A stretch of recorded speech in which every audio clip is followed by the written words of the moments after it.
साइंसी नुमाइश में हिस्सा लेने वाले इन स्कूली बच्चों में मुस्तकबिल का साइंसदान नजर आता है। इंसानी जिंदगी को आसान बनाने के लिए ये बच्चे अभी से कमर बस्ता हैं। इनमें से एक बच्चे ने जहां जराइम कंट्रोल सोलर तैयार किया है, तो वहीं कुछ बच्चों ने बारिश के पानी के तहफ़्फ़ुज़ के लिए मॉडल पेश किया है।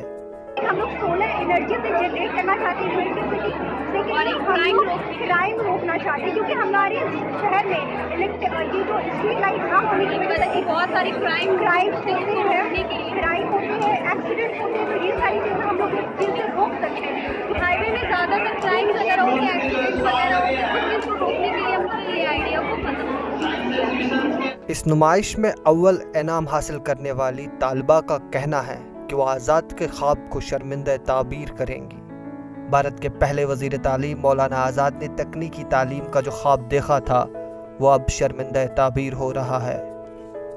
ETV भारत के लिए रांची से मोहम्मद नौशाद की रिपोर्ट।